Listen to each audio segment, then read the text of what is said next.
is a project that we are just commencing. It's actually myself and Dr. McEwen, which have been working on this, and it's looking at two major topics. And that is the monitoring of sleep in a home setting, and the second major topic is looking to improve quality of sleep. And why is this so important? Well, we know that 60 to 80% of people with Parkinson's disease will suffer from some type of sleep disruption.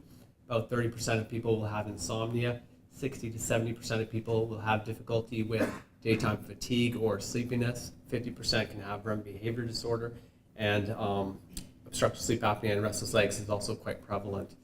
So we know that it does impair quality of life, and it is one of the most common non-motor symptoms of Parkinson's disease. However, it has been notoriously difficult to actually monitor sleep. So typically we do this in a laboratory setting where you have EEGs on the head to measure the stages of sleep. You have leads on the eyes to look at rapid eye movement sleep, a chin lead to see what to assess when you're paralyzed. We measure breathing, we measure oxygen, and then the whole thing's on camera. So suffice it to say, it's a different environment, and it can somewhat interfere with quality of sleep, or at least interfere with the staging of sleep. So it does take a couple of nights of recording to get an accurate representation of somebody's actual sleep staging. The difficulty, however, it is quite an expensive test, and again, it's in a foreign place.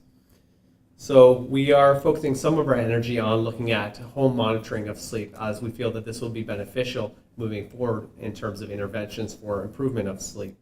And two technologies that we're currently looking at. One is actigraphy, which has been used in the past. So this is similar to a Fitbit. Essentially, it uses an accelerometer to measure when you're moving and when you're not moving. And essentially, we quantify this over time to tell us when the person's asleep. And this has been used in various circadian rhythm research, as well as in many sleep labs. So most sleep labs across North America have these devices. And we've purchased several of these for the clinic.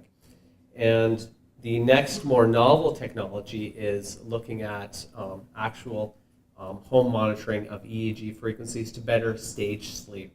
So looking at frontal EEG patterns. And we have looked at several devices, and we have been working in conjunction with Cognionics. Some of our research coordinators have tested out some of these devices to ensure that they are comfortable when we do transition this into this pilot project for people with Parkinson's disease to utilize. And so this phase one or pilot project, we were going to be looking at 20 people with Parkinson's disease, or 20 participants with mild to moderate disease, ages 18 to 85 years of age. In the clinical setting, we'll look at obviously MoCA, the Motor UPDRS score, Vector Depression Inventory score, and then also we will be adding the Modified Pittsburgh Sleep Index questionnaire, which is a subjective sleep quality questionnaire, and also using a sleep diary as well. And so we plan to monitor people, at least in this pilot study, for 3 nights in a home setting, ideally to using the actigraph as well as the headband to look at staging of sleep and how much sleep people are having in that 72-hour period.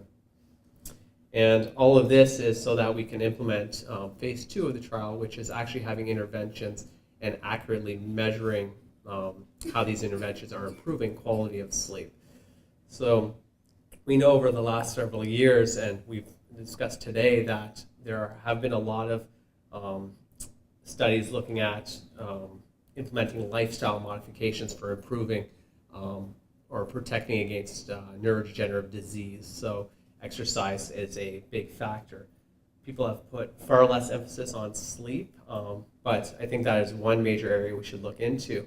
And we know that during sleep over the last couple of years, and the reason I have this little cartoon here, this gentleman taking out the garbage, is that at night, there's a clearance system that happens. So just like when your lymph nodes become swollen when you're ill, in the brain, there's a similar clearance mechanism that happens where you kind of dispose of these proteins or chemicals. And for the longest time, we weren't even aware of this system until we realized it only happens during certain stages of sleep, specifically, more importantly, during deep sleep. So that is one of the main reasons why we sleep, not to mention it helps with memory, consolidation of memory, immune modulatory effects, and probably a host of other benefits. So we also know that there is dietary modifications that can improve cognition as well as quality of deep sleep. And we have been working with, or at least beginning to collaborate with the dementia group. And so this is Dr. Haken Nagard. He approached us because one of his interests is looking at a dietary supplement, specifically medium chain triglycerides or fatty acids. So this is a dietary supplement. This is seen in coconut oil as well as palm kernel oil, and it provides an alternate substrate for energy for the brain. It is used in patients with epilepsy, typically a pediatric population. It's used to reduce inflammation in Crohn's disease. There's a lot of other thoughts behind these MCTs. However, the dementia group has looked at a trend that this may have associated with improving cognitive function.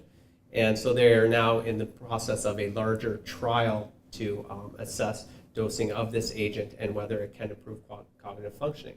Their thought is that actually one of the major reasons or reasons that it improves cognitive functioning is actually improving deep sleep or the amount of time spent in deep sleep.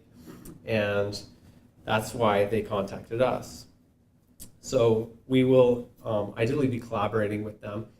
Phase 2 will be a randomized controlled trial, double-blind trial, and we're going to compare 10 controls with 10 people with Parkinson's disease, and we're going to monitor their sleep at home for 3 days prior to this dietary supplementation, and then 22 days following the dietary supplementation, reassess their sleep as well as motor function, their subjective sleep quality, to see if this has had a benefit. And so, although it's still in its infancy, I think this is a great collaboration working with several people who do have expertise in various areas. So the dementia group, and specifically Dr.